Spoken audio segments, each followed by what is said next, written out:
ഓം നമോ ഭഗവതേ വാസുദേവായ. സദാശിവസമാരംഭാം ശങ്കരാചാര്യമധ്യമാം അസ്മദാചാര്യപര്യന്താം വന്ദേ ഗുരുപരമ്പരാം. പീതാംബരം കരവിരാജിത ശംഖചക്രകൗമോദകി സരസിജം കരുണാസമുദ്രം രാധാസഹായം അതിസുന്ദരമന്ദഹാസം വാതാലയേശമനിശം ഹൃദി ഭാവയാമി. ശ്രീ ഗുരുവായൂരപ്പാ ശരണം, ശ്രീ ഗുരുവായൂരപ്പാ ശരണം, ശ്രീ ഗുരുവായൂരപ്പാ ശരണം. ഏകാദശസ്കന്ധം അഥൈകോനവിംശോധ്യായ. ശ്രീ ഭഗവാനുവാച. യോ വിദ്യാശ്രുതസമ്പന്ന ആത്മവാനാനുമാനിക മായാമാത്രമിദം ജ്ഞാത്വാ ജ്ഞാനം ച മയി സംന്യസേത്. ജ്ഞാനിനസ്ത്വഹമേവേഷ്ട സ്വാർത്ഥോ ഹേതുശ്ച സമ്മത സ്വർഗശ്ചൈവാപവർഗശ്ച ജ്ഞാന്യോർത്ഥോ മതൃതേ പ്രിയ. ജ്ഞാനവിജ്ഞാന സംസിദ്ധ പദം ശ്രേഷ്ഠം വിദുർമമ ജ്ഞാനീ പ്രിയതമോദോ മേ ജ്ഞാനേനാസൗ ബിഭർത്തി മാം.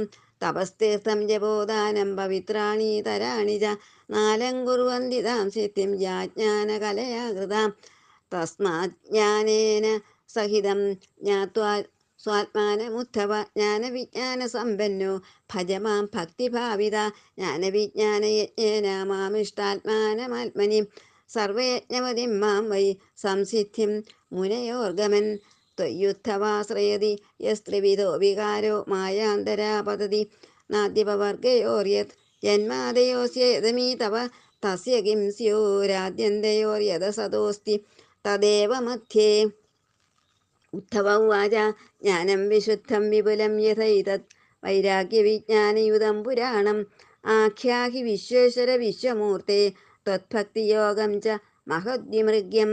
താപത്രയേണാപി ഹതസ്യ ഘോരേ സന്തപ്യമാനസ്യ ഭവാധ്വനീശ പശ്യാമി നാന്യച്ഛരണം തവാഘ്രി ദ്വന്ദ്വാദപത്രാദ മൃതാഭിവർഷാത്.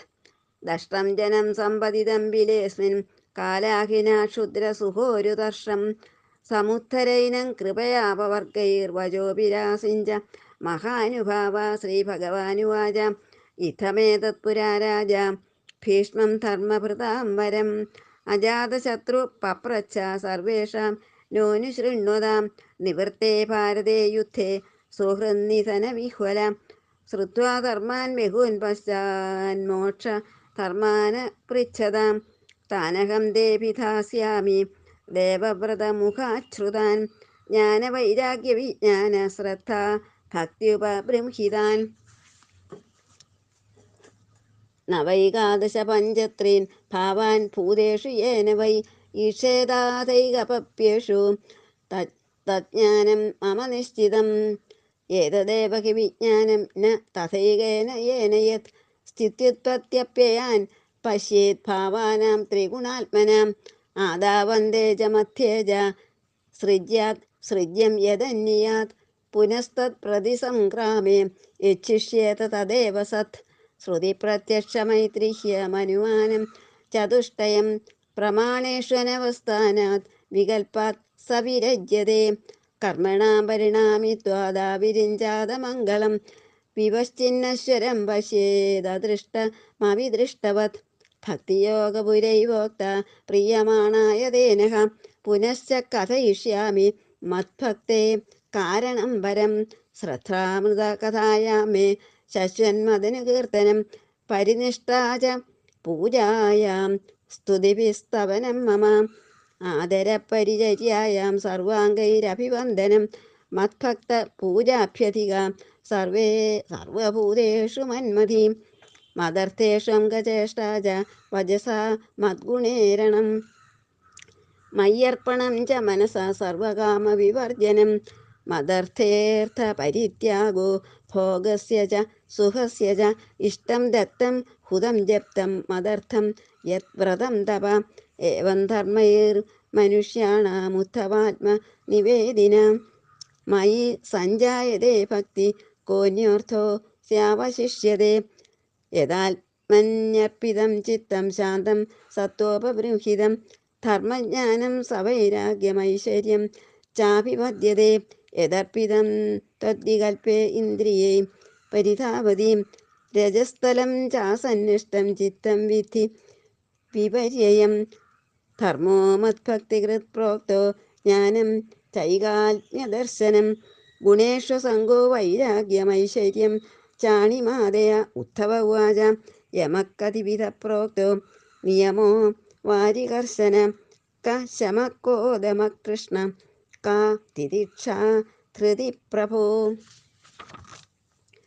കിം ദാനം കിം തപം ശൗര്യം കിം സത്യവ്രതമുച്യത്തെ കസ്ത്യാഗ കിം ധനം ചേഷ്ടം കോ യജ്ഞ കാ ച ദക്ഷിണ പുംസഃ കിം സിദ്ബലം ശ്രീമൻ ഭഗോലാഭശ്ച കേശവ കാ വിദ്യാഹ്രീ പരാഗാശ്രീ കിം സുഖം ദുഃഖമേവ ച ക പണ്ഡിത കശ്ച മൂർഖ ക പന്ഥാ ഉത്പതശ്ച ക സ്വർഗോ നരക ക സിത്കോ ബന്ധുരുത കിം ഗൃഹം ക ആഠ്യകോ ദരിദ്രോ വാ കൃപണ ക ഈശ്വര ഏതാൻ പ്രശ്നാൻ മമ ബ്രൂഹി വിപരീതാംശ്ച സത്പദേ ശ്രീ ഭഗവാനുവാച അഹിംസാ സത്യമസ്തേയമസംഗോ ഹ്രീരസഞ്ജയ ആസ്തിക്യം ബ്രഹ്മചര്യം ച മൗനം സ്ഥൈര്യം ക്ഷമാഭയം ശൗചം ജപസ്തപോ ഹോമ ശ്രദ്ധാദിത്യം മദർച്ചനം തീർത്ഥാടനം പരാർത്ഥേഹ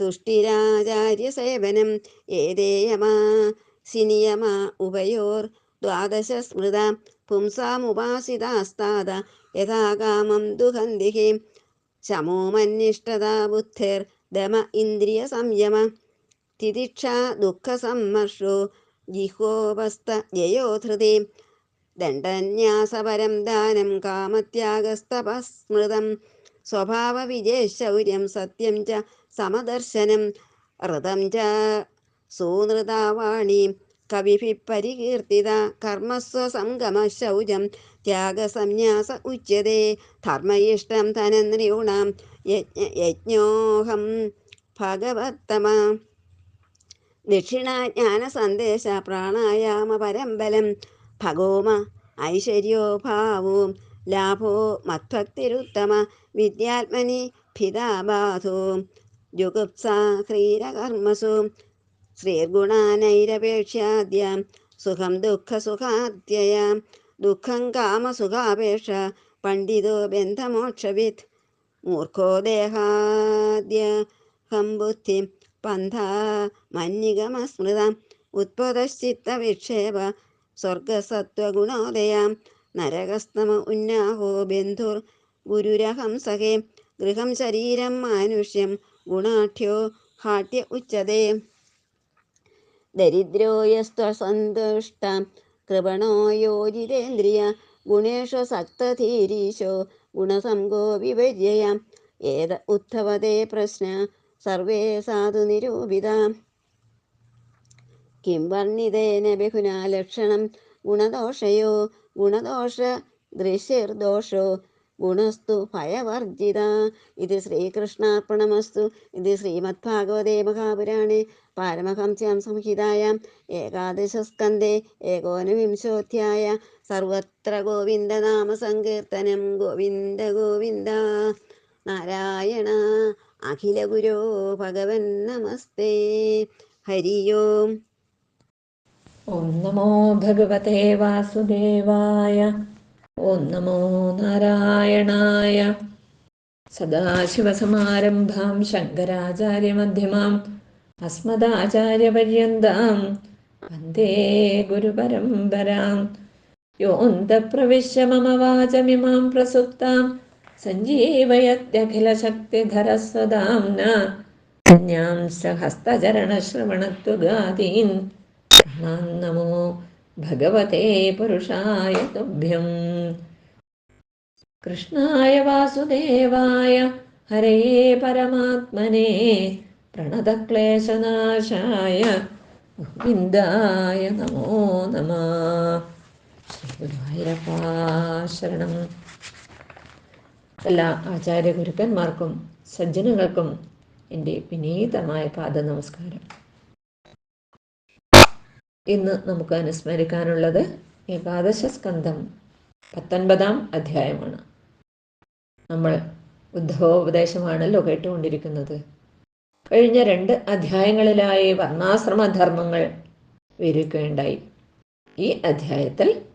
അപരോക്ഷജ്ഞാനത്തെയും അതിന് വേണ്ട സാധനകളെയും കുറിച്ച് ഭഗവാൻ ഉദ്ധവന് പറഞ്ഞു കൊടുക്കുകയാണ്. ഉദ്ധവർ ചോദിച്ചതനുസരിച്ച് ഭഗവാൻ മറുപടി പറയുകയാണ്. യോ വിദ്യാശ്രുതസമ്പന്ന ആത്മവാന്നാനുമാനിക മായാമാത്രമിദം ജ്ഞാത്വാ ജ്ഞാനം ച മൈ സന്യസേത്. ഈ ദേഹാദി പ്രപഞ്ചം സത്യമല്ല, മിഥ്യയാണെന്ന അറിവാണ് ജ്ഞാനം, അല്ലെങ്കിൽ പരോക്ഷജ്ഞാനം. ദേഹാദി പ്രപഞ്ചമോഹം ഇനിമേൽ ഉണ്ടാകാത്ത വിധം നശിക്കണമെങ്കിൽ ഈ ജ്ഞാനത്തെ വിജ്ഞാനമാക്കണം ഉദ്ധവ. പ്രപഞ്ചം സത്യമല്ല എന്ന അനുഭവം ഉണ്ടാകണം. ഇതാണ് അപരോക്ഷജ്ഞാനം. ഇതൊക്കെ താൽക്കാലികമായി നിലനിന്ന് നശിക്കുന്നതാണെന്ന അനുഭവം ഉണ്ടാകണമെങ്കിൽ ഇതെല്ലാം മായ മാത്രമാണ് എന്നറിഞ്ഞ് ഈ ഉപരിപ്ലവമായ അറിവിനെയും ഉപേക്ഷിക്കണം. അപ്പോൾ ഏകമായ ആ ഭഗവാൻ മാത്രമേ ഉള്ളൂ എന്ന അനുഭവം ഉള്ളിലുണ്ടാകും. ജീവനും ഈശ്വരനും ജഗത്തും എല്ലാം നേരത്തെ വേറെ വേറെ ആയി തോന്നിയിരിക്കുന്നതെല്ലാം വെറും ഭ്രമമായിരുന്നു എന്ന അനുഭവം വരും. ജ്ഞാനത്തിൽ നിന്ന് വിജ്ഞാനത്തിലേക്ക് ഉയരാൻ നിരന്തരം സാധന ചെയ്യണം. അപ്പോൾ ക്രമേണ അവനവനെ സ്വയം അറിയും. അതിന് മറ്റൊന്നിൻ്റെയും ആവശ്യമില്ലതാനും. അതായത് അനുമാനാദി പ്രമാണങ്ങളെയും ജ്ഞാനസാധനകളാകുന്ന പ്രമാണങ്ങളെയും അപ്പോൾ ആവശ്യമില്ല. തൻ്റെ യഥാർത്ഥ സ്വരൂപമായ ആത്മാവിനെ അനുഭവിക്കുക വഴി അതിനെ പരമാത്മാവിൽ സമർപ്പിക്കണം. അല്ലയോ ഉദ്ധവ, ഇതാണ് വിദ്വത് സന്യാസം. പരമാത്മാവായ എന്നെ കൂടാതെ വേറെ ഒന്നും ഈ പ്രപഞ്ചത്തിലില്ല ഒരു വിദ്വത് സന്യാസിക്ക്. അവന് സ്വർഗവും മോക്ഷവും ഫലവും അഭ്യുദയവും ഒന്നും വേണ്ട. അനുഭവജ്ഞാനമാകുന്ന വിജ്ഞാനം കൊണ്ട് മാത്രമേ അന്ധഃകരണത്തിലെ രാഗദ്വേഷാദി വികാരങ്ങളാകുന്ന ചെളികൾ നീങ്ങുകയുള്ളൂ.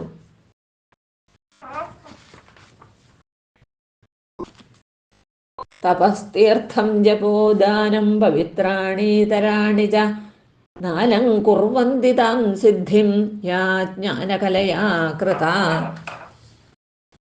ജ്ഞാനം അല്പമെങ്കിൽ പോലും അതുണ്ടാക്കുന്ന മനഃശുദ്ധി തപസ്, തീർത്ഥം, സ്നാനം, ദാനം തുടങ്ങിയ കർമ്മം കൊണ്ട് ലഭിക്കില്ല. ജന്മാന്തരങ്ങളിൽ ചെയ്ത സകല കർമ്മങ്ങളുടെയും വാസനകളെ തീരെ നശിപ്പിക്കാൻ ജ്ഞാനം കൊണ്ടേ സാധിക്കൂ ഉദ്ധവ. ഹേ ഉദ്ധവ, ദേഹം, ഇന്ദ്രിയങ്ങൾ, അന്ധഃകരണം തുടങ്ങിയ 3 വകഭേദങ്ങൾ നിന്നെ ആശ്രയിച്ചാണ് ഇരിക്കുന്നത് എന്ന തോന്നൽ സത്യമല്ല. ഈ തോന്നൽ വർത്തമാനകാലത്തേ ഉള്ളൂ. ദേഹം ഉണ്ടാകുന്നതിന് മുമ്പും നശിച്ചതിന് ശേഷവും ഈ തോന്നലില്ല. നീ എന്ന ബോധം ഭൂതവർത്തമാന ഭാവി കാലത്തിലും ഉണ്ടല്ലോ. അധിഷ്ഠാനമായ നിന്റെ ബോധത്തെ, ആത്മാവിനെ ഈ വികാരങ്ങളൊന്നും ബാധിക്കുന്നതേയില്ല. ഉണ്ടെന്ന് തോന്നുന്നതാണ് മായ. ഇരുട്ടിൽ കയറിനെ പാമ്പെന്ന് ധരിച്ചുണ്ടായ ഭയം വെളിച്ചം കൊണ്ടുവരുമ്പോൾ കയറെന്നറിഞ്ഞ് ഭയം അകലുന്നു. യഥാർത്ഥത്തിൽ കയറിൽ പാമ്പിനെ ആരോപിക്കുകയായിരുന്നില്ലേ? ഇത് 3 കാലത്തിലും കയർ തന്നെയാണ്. അതുപോലെ ത്രികാലത്തിലും നിനക്ക് ജനനാദി വികാരങ്ങളില്ല.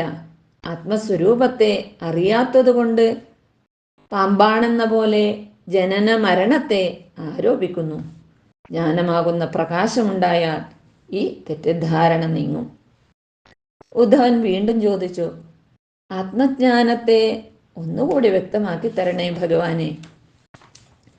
നിസ്സാര ലൗകിക സുഖത്തിന് പിറകെ പോയി ഞാൻ സംസാരമാകുന്ന പൊട്ടക്കിണറ്റിൽ വീണ് ഒരു തുള്ളി വെള്ളത്തിനായി കേഴുന്നു. അപ്പോഴാണ് കാലമാകുന്ന സർപ്പത്തിൻ്റെ കടിയേൽക്കുന്നത്. ഹേ ഭഗവൻ, നിത്യാനന്ദപ്രദവും അമൃതവർഷവും ആകുന്ന അവിടുത്തെ ഉപദേശങ്ങൾ എനിക്ക് തന്ന് അടിയനെ ഒന്ന് അനുഗ്രഹിക്കണേ ഭഗവാനെ.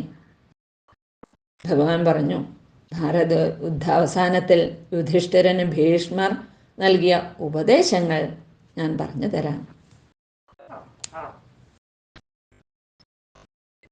നവൈകാദശ പഞ്ചത്രീൻ ഭാവാൻ ഭൂതേഷു യേന വൈ ഈക്ഷേതാധൈകമപ്യേഷു തജ്ഞാനം മമ നിശ്ചിതം. ഈ ലോകം കാര്യകാരണ സംയുക്തമാണ് ഉദ്ധവ. സ്ഥൂല പ്രപഞ്ചം കാര്യവും കാണാൻ കഴിയുന്നതുമാണ്. കാരണം സൂക്ഷ്മമായതിനാൽ ഊഹിച്ചറിയണം. പ്രകൃതി, പുരുഷൻ, മഹത്വത്വം, അഹങ്കാരം, പഞ്ചതന്മാത്രകൾ, 5 ജ്ഞാനേന്ദ്രിയങ്ങൾ, 5 കർമ്മേന്ദ്രിയങ്ങൾ, മനസ്സ്, പഞ്ചഭൂതങ്ങൾ, ത്രിഗുണങ്ങൾ, ഇങ്ങനെ 28 തത്വങ്ങൾ ചേർന്നുണ്ടായതാണ് ഈ പ്രപഞ്ചവും ബ്രഹ്മാദികളും. ഇവയിൽ ആദ്യം ഉണ്ടായവ തൊട്ടടുത്ത് ഉണ്ടായതിൻ്റെ കാരണമാണ്. ഈ 28 തത്വങ്ങൾ എവിടുന്നുണ്ടായി? ഒരു കാരണവുമില്ലാതെ എന്നും നിലനിൽക്കുന്ന പരമകാരണത്തിൽ നിന്നാണ് ഉണ്ടായത്. പ്രപഞ്ചം ഉണ്ടായതിൻ്റെ കാരണം ഈ വസ്തുവാണ്.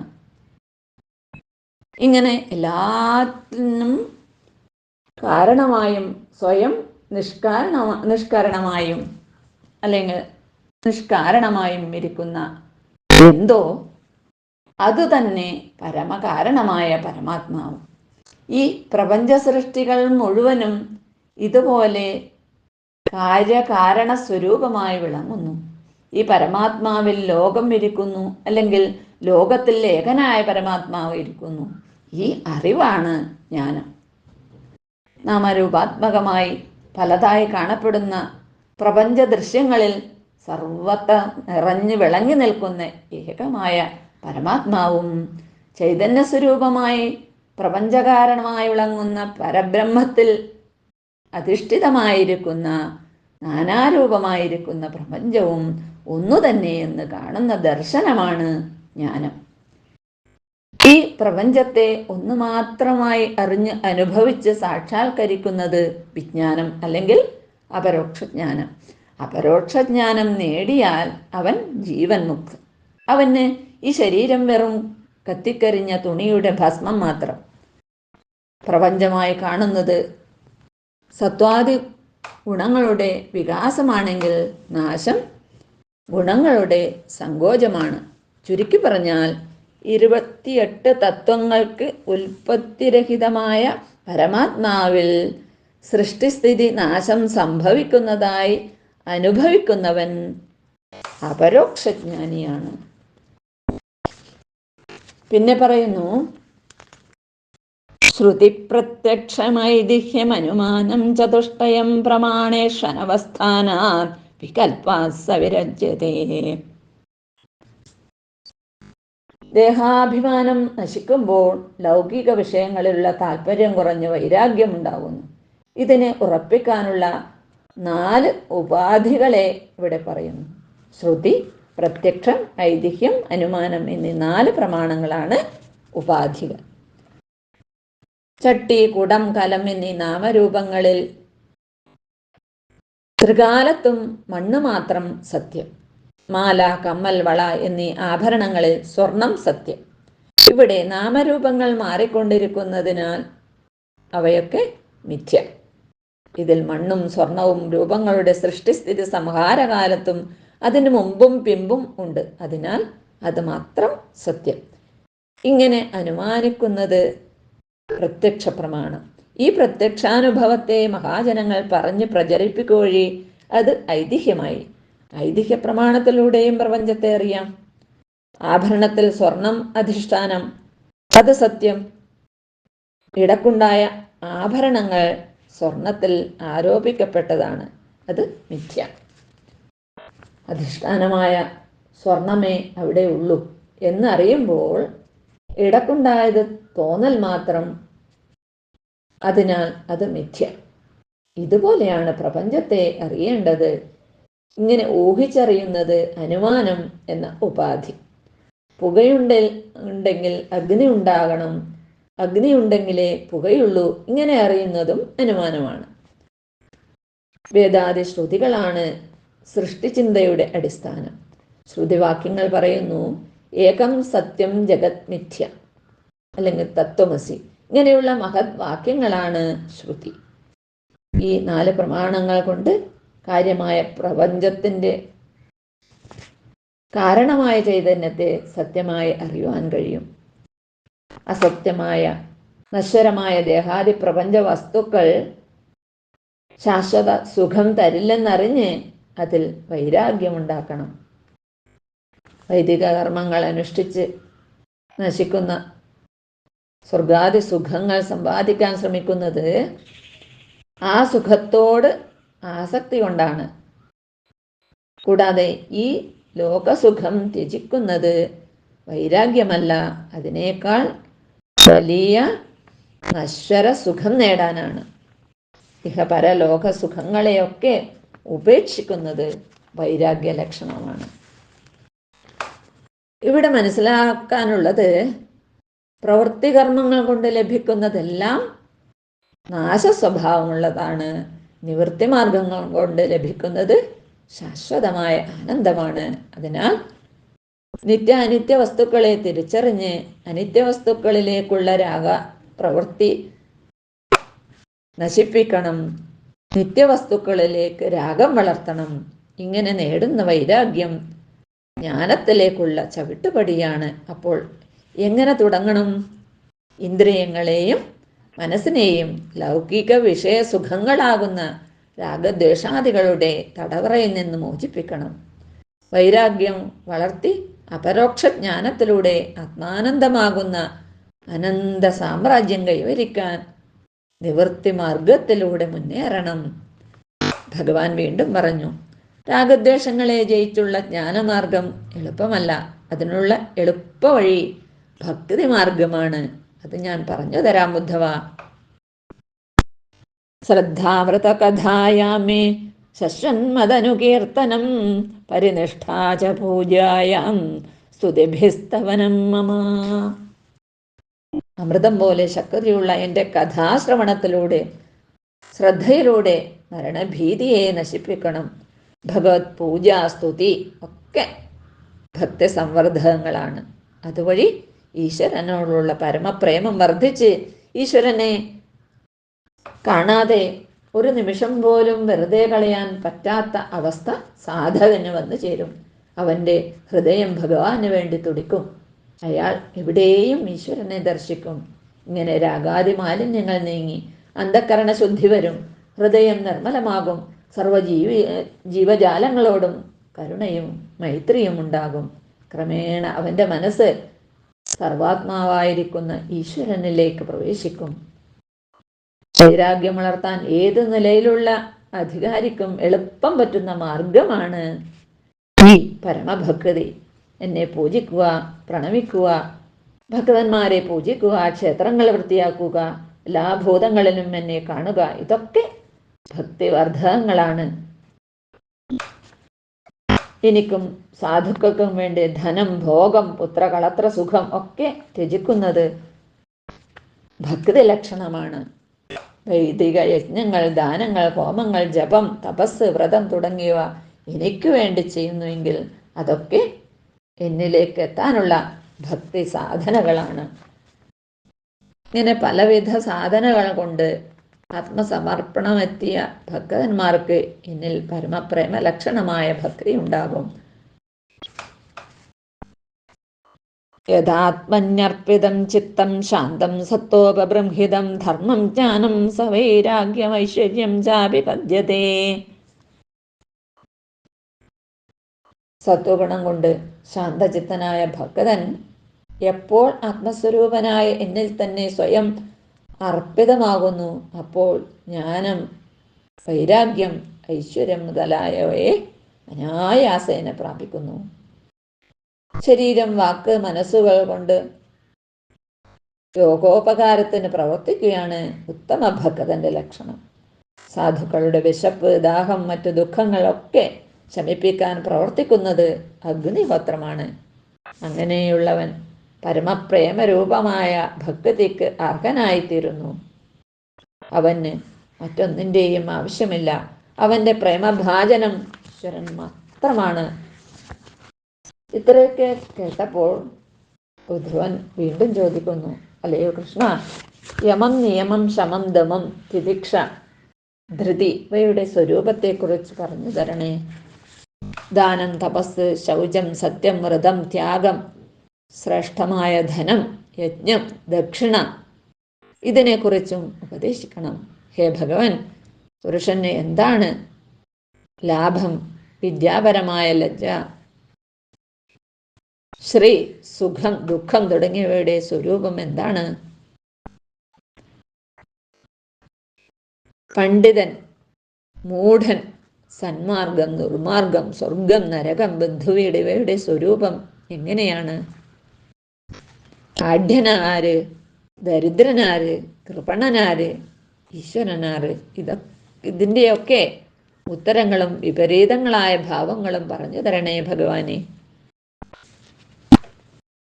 ഇത് കേട്ടപ്പോൾ ഭഗവാൻ ഏതാനും ശ്ലോകങ്ങളിലായി മറുപടി പറയുകയാണ്.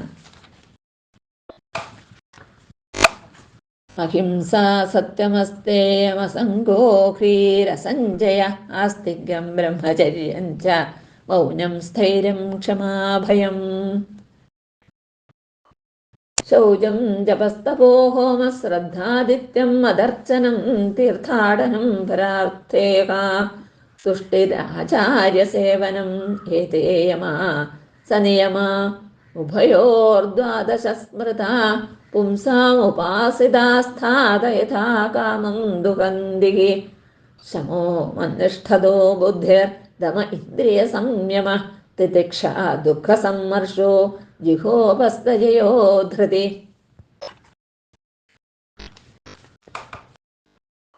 പന്ത്രണ്ട് നിയമങ്ങളുടെ സ്വരൂപത്തെ കുറിച്ച് ഇവിടെ പറയുകയാണ്. അന്യരെ മനസാ വാചാ കർമ്മണ ഉപദ്രവിക്കാതിരിക്കുന്നത് അഹിംസയാണ്. അന്യർ ഉപദ്രവിച്ചാലും അവരുടെ നേരെ ദ്വേഷം കൊണ്ടുള്ള പ്രവൃത്തി ചെയ്യാതിരിക്കുന്നത് ക്ഷമയാണ്. പ്രാരബ്ധാനുസരണം വന്നു ചേരുന്ന യാദൃച്ഛിക കാര്യങ്ങളിൽ ഭയപ്പെടാതിരിക്കൽ അഭയം.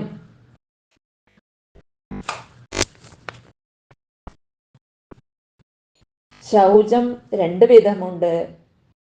ബാഹ്യ ശൗചം, ആന്തരിക ശൗചം.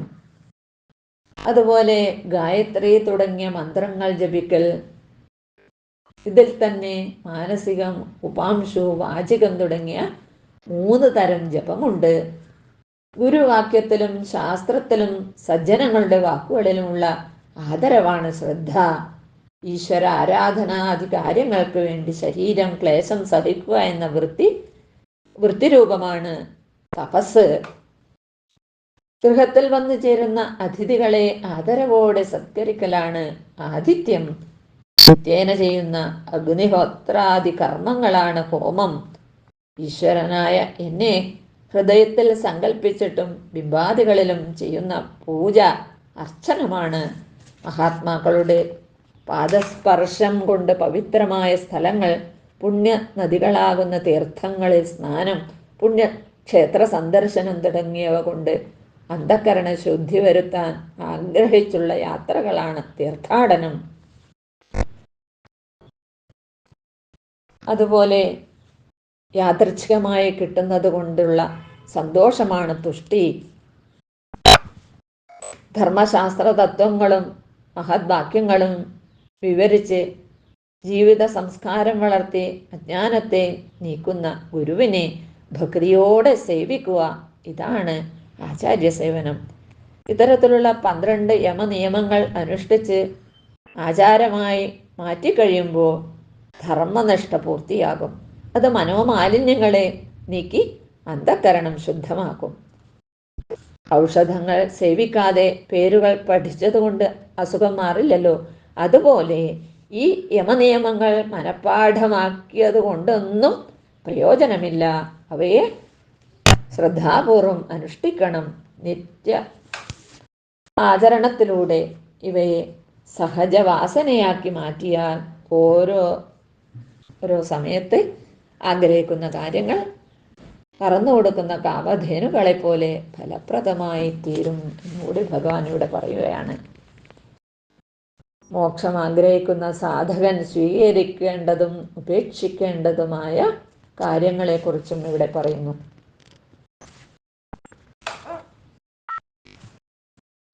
ശമോ മന്നിഷ്ഠതോ ബുദ്ധിർദമ ഇന്ദ്രിയ സംയമ തിദിക്ഷാ ദുഃഖ സമ്മർഷോ ജിഹോപസ്തയോ ധൃതി.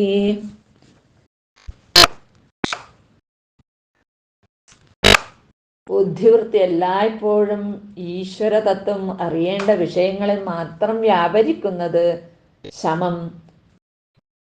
വിഷയങ്ങളിൽ നിന്നും ഇന്ദ്രിയങ്ങളെ പിൻവലിച്ച് മനസ്സിൽ ഉറപ്പിക്കുന്നത് ദമം. വിഷയങ്ങൾ ദോഷങ്ങളാണെന്നറിഞ്ഞ് അവയിൽ വ്യാപരിക്കുന്ന ഇന്ദ്രിയങ്ങൾ താനെ പിൻവാങ്ങി ഇന്ദ്രിയജയം സ്വയമേവ നേടുന്നതാണ് ദമം. വിഷയങ്ങളിൽ ഇന്ദ്രിയങ്ങൾ പ്രവർത്തിക്കുന്നില്ലെങ്കിലും മനോവിചാരം കൊണ്ടും സങ്കല്പം കൊണ്ടും വിഷയങ്ങളെ വ്യാപരിച്ചാൽ ദമമാകുകയില്ല. മറ്റുള്ളവരെ ഭയന്നിട്ടോ സാഹചര്യങ്ങളുടെ സമ്മർദ്ദത്തിന് വഴങ്ങിയിട്ടോ നിയമം പാലിക്കപ്പെടണമെന്ന ഭയം കൊണ്ടോ മാത്രം മര്യാദക്ക് നടക്കുന്ന ആൾ ദമം ഉള്ളവനല്ല. ദമം നേടിയ ജിതേന്ദ്രിയന്മാർ ലോകാനുഗ്രഹത്തിനായി കൊണ്ട് പ്രവർത്തിക്കും.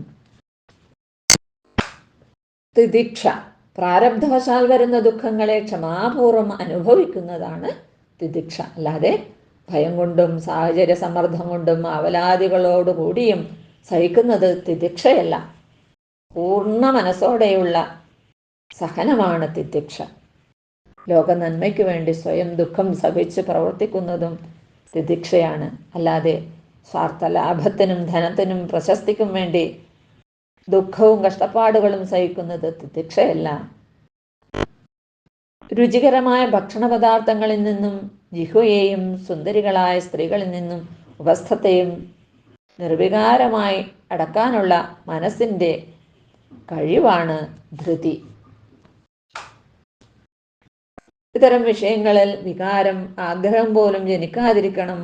ആഗ്രഹവും തുടർന്ന് വികാരവും ജനിച്ച ശേഷം മറ്റേതെങ്കിലും കാരണവശാൽ അവയെ ബലമായി അടക്കേണ്ടി വരുന്നത് ധൃതിയല്ല.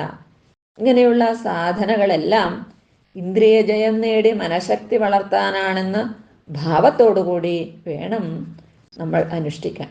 യാന്ത്രികമായി അനുഷ്ഠിക്കുന്നത് സാധനയല്ല. സകല ആഗ്രഹങ്ങളെയും മനസ്സിൽ നിന്ന് ഉപേക്ഷിക്കുന്നതാണ് തപസ്. പഞ്ചാഗ്നി മധ്യത്തിലെ തപസ്സിനേക്കാൾ ശക്തിമത്താണിത്. കാമങ്ങളാകുന്ന ചെളി മനസ്സിൽ നിന്നും നീക്കിക്കളയുമ്പോൾ ഈശ്വരൻ പ്രത്യക്ഷമാകും. അപ്പോൾ ആഗ്രഹിക്കാതെ തന്നെ സകല സിദ്ധികളും വന്നു ചേരും. ഇത്തരം തപസ് ചെയ്ത് ഈശ്വരനെ പ്രത്യക്ഷമാക്കുന്നവരാണ് തപസ്വികൾ. സ്വഭാവമാവുന്ന വാസനകളെ ജയിക്കുക എന്നതാണ് ശൗര്യം.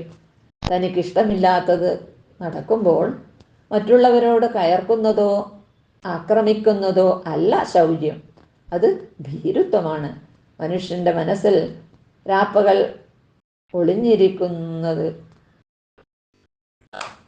ഒളിഞ്ഞിരുന്ന് ജന്മത്തെ നശിപ്പിക്കുന്ന ദുർവാസനയെ ജയിക്കാനുള്ള സാമർഥ്യമാണ് ശൗര്യം. ദുർവാസനകളെ എനിക്ക് എല്ലാറ്റിലും ഒരുപോലെ നിറഞ്ഞിരിക്കുന്ന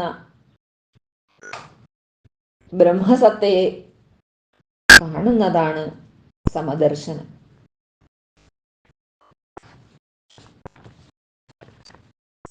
എന്താണ് ഇനി ഋതം?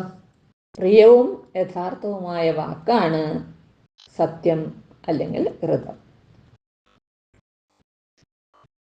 കർമ്മങ്ങളിൽ സംഘവും കർത്തൃത്വ ബോധമില്ലാതെ ഇരിക്കുന്നതും ശൗചമാണ്. ജലം കൊണ്ട് കഴുകുകയും പലതവണ കുളിക്കുകയും ചെയ്യുന്നത് കൊണ്ട് ശൗചമാവുകയില്ല എന്നാണ് ഇവിടെ ഭഗവാൻ പറയുന്നത്. ഇനി സന്യാസം എന്താണ്? ഫലം കാക്ഷിക്കാതെ, കർമ്മങ്ങളിൽ ഫലം കാക്ഷിക്കാതെയുള്ളതാണ് ത്യാഗം. അത് തന്നെയാണ് സന്യാസം. കാവിധരിച്ച് ഭാണ്ഡമുണ്ടാനാദികൾ ചെയ്യുന്നത് സന്യാസവേഷം മാത്രമാണ്, സന്യാസമല്ല എന്നിവിടെ പറയുന്നു. അതുപോലെ മനുഷ്യനെ അനുഗമിച്ച് അവനെ അപ്പപ്പോൾ രക്ഷിക്കുന്ന ധനമാണ് ധർമ്മം. ജ്ഞാനവും വൈരാഗ്യവും പൂർണ്ണമായിരിക്കുന്ന ഞാൻ തന്നെയാണ് യജ്ഞം. മൃഗാദികളെ ഹിംസ ചെയ്ത് സ്വർഗാദി ഫലം ഉദ്ദേശിച്ച് നടക്കുന്ന കർമ്മമാണ് യാഗം. എൻ്റെ സ്വരൂപത്തെ ധരിച്ചിരിക്കുന്ന ജ്ഞാനത്തെ ഉദ്ദേശിക്കുന്നത് തന്നെയാണ് യാഗവാസനാദിയിൽ നടത്തുന്ന ദക്ഷിണ, യാഗാവസാനത്തിൽ നടത്തുന്ന ദക്ഷിണ.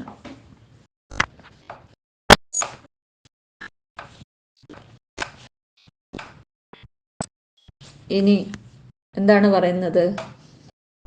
ഭഗോമ ഐശ്വര്യോ ഭാവോ ലോഭോ മദ്ഭക്തിരുത്തമ വിദ്യാത്മനി ഭിദോ ബാധോ ജുഗുപ്സാ വീരകർമ്മസോ. ഐശ്വര്യം, വീര്യം, ശ്രീ, യശസ്, ജ്ഞാനം, വൈരാഗ്യം എന്നീ 6 ഗുണങ്ങൾ വർദ്ധിച്ച് പൂർണ്ണതയിലെത്തി എന്നെ പോലെ ആകുന്നത് ഭാഗ്യം തന്നെ. ലൗകിക ഭാഷയിൽ ധനാദി സമൃദ്ധിയെയാണ് ആളുകൾ ഐശ്വര്യം എന്ന് പറയാറുള്ളത്. ഏതൊന്ന് ലഭിച്ചാൽ പിന്നെ മറ്റു യാതൊന്നും ആവശ്യമായി വരുന്നില്ലയോ, അതാണ് ഉത്തമലാഭം അല്ലെങ്കിൽ ധനം. അപ്രകാരം എന്നിലുള്ള പരമഭക്തിയാണ് ഉത്കൃഷ്ടമായിട്ടുള്ള ധനം. അതിനാൽ ഈശ്വരഭക്തിയാണ് പരമമായ ധനം. ഭേദബുദ്ധിയില്ലാതെ ദേവമനുഷ്യാദി സകലവും ഒന്നായി കാണുന്നത് വിദ്യ.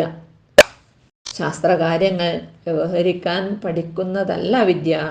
ചെയ്യാൻ പാടില്ലാത്തത് തീരെ ഉപേക്ഷിക്കേണ്ടതാണെന്ന ദൃഢബോധമാണ് ലജ്ജ.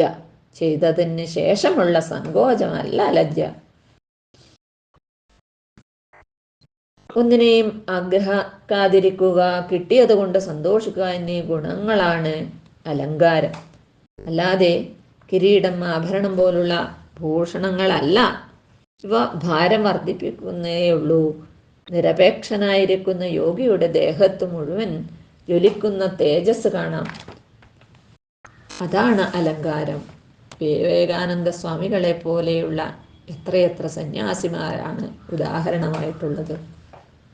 സുഖദുഃഖങ്ങളെ ഒരേപോലെ നിർവികാരതയോടെ കാണാനുള്ള കഴിവാണ് സുഖം. വിഷയസുഖം ഉണ്ടാകണമെന്നുള്ള ആഗ്രഹം ദുഃഖം. തുച്ഛമായ വിഷയസുഖങ്ങളെ ആഗ്രഹിക്കാതിരിക്കലാണ് യഥാർത്ഥ സുഖം. തർക്കം, ശാസ്ത്രം, വേദാന്തം തുടങ്ങിയ ശാസ്ത്രങ്ങൾ അറിയുന്നത് കൊണ്ട് പണ്ഡിതനാകുന്നില്ല. ബന്ധമോക്ഷങ്ങളുടെ സ്വരൂപത്തെ അറിയുന്നവനാണ് പണ്ഡിതൻ. ശാസ്ത്രാഭ്യാസം ഇല്ലെങ്കിലും ഗുരുപദേശം കൊണ്ടോ ജന്മാന്തര സംസ്കാരം കൊണ്ടോ ഒരാൾക്ക് ബന്ധമോക്ഷ സ്വരൂപത്തിൽ അറിവുണ്ടായാൽ ഇവൻ ഭാഗ്യവാനായ പണ്ഡിതനാണ്.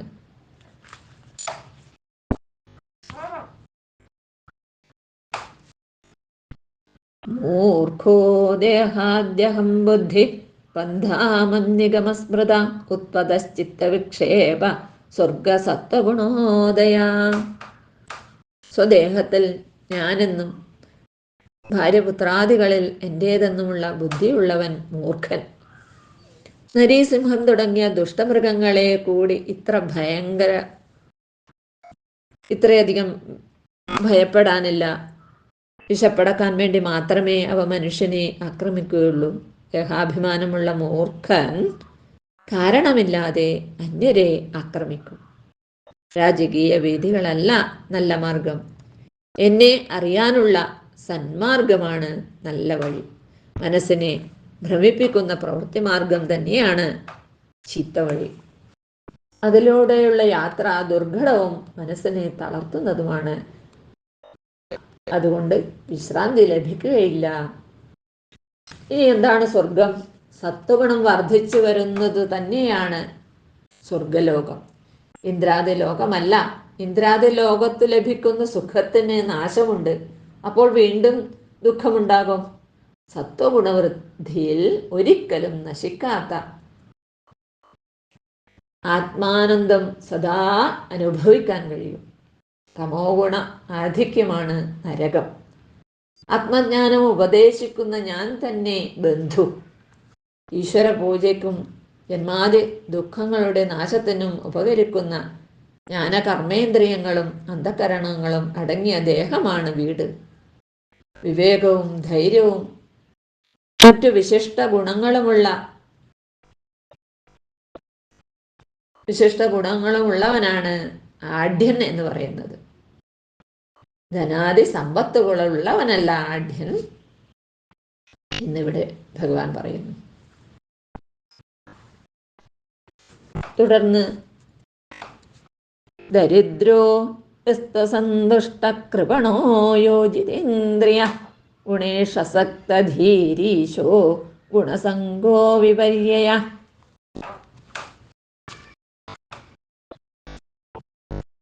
ഇവിടെ പറയുന്നു, നിത്യവൃത്തിക്ക് വേണ്ട കാര്യങ്ങളില്ല,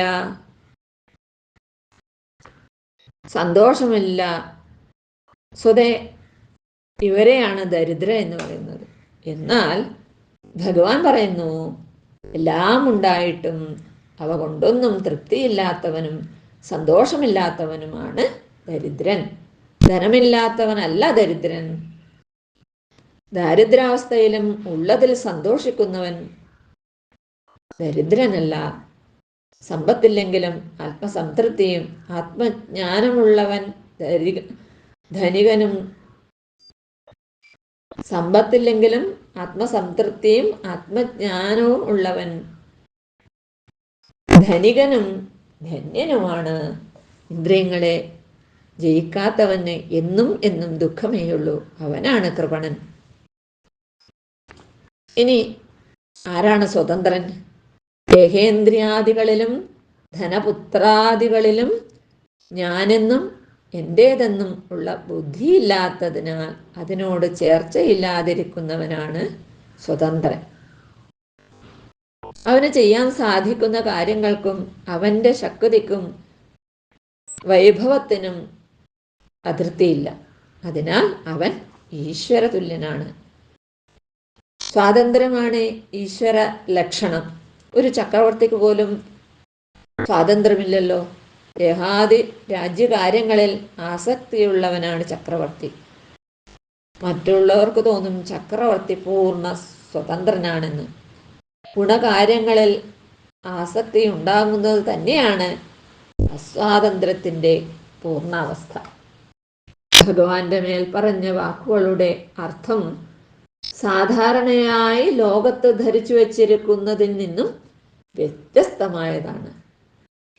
ഇതിനെ വേണ്ട പോലെ ആലോചിച്ച് ധരിക്കുകയാണെങ്കിൽ പ്രവൃത്തി മാർഗത്തിൽ കറങ്ങിക്കൊണ്ടിരിക്കുന്ന മനസ്സ് അതിൽ നിന്നും പിന്തിരിഞ്ഞ് നിവൃത്തി മാർഗത്തിൽ താല്പര്യമുള്ളവരായിത്തീരും. അതിനാൽ ചേരണമെന്ന് ആഗ്രഹിക്കുന്ന മുമുക്ഷുക്കളെ, ലോകജനങ്ങളെ അനുഗ്രഹിക്കാൻ വേണ്ടി നമുക്കായിട്ട് ഉദ്ധവൻ ഭഗവാനോട് ചോദിച്ചു. നമുക്കായി ഭഗവാൻ മറുപടിയും കൊടുത്തു. ഭഗവാൻ പറഞ്ഞു, ഉദ്ധവ, അങ്ങയുടെ ചോദ്യങ്ങൾക്കെല്ലാം മോക്ഷമാർഗം ലക്ഷ്യമാക്കിയുള്ള അർത്ഥവിവരണം ഞാൻ നൽകി കഴിഞ്ഞു. ഇപ്രകാരം വർണ്ണാശ്രമധർമ്മങ്ങൾക്കു ശേഷം ജ്ഞാനത്തെയും അപരോക്ഷ ജ്ഞാനത്തെയും അത് നേടേണ്ട സാധനാമാർഗങ്ങളെയും വിശദമായി ഉപദേശിച്ച് ഉദ്ധവരുടെ സംശയങ്ങളെല്ലാം തീർത്തു. ആത്മജ്ഞാനിയാക്കി ഉയർത്തി ഉദ്ധവരെ. ഇതോടുകൂടിയാണ് ഈ അധ്യായം പൂർണ്ണമാകുന്നത്. സർവം ശ്രീകൃഷ്ണാർപ്പണമസ്തു. സർവത്ര ഗോവിന്ദനാമ സങ്കീർത്തനം. ഗോവിന്ദ ഗോവിന്ദ. ശ്രീഹരേ നമഃ.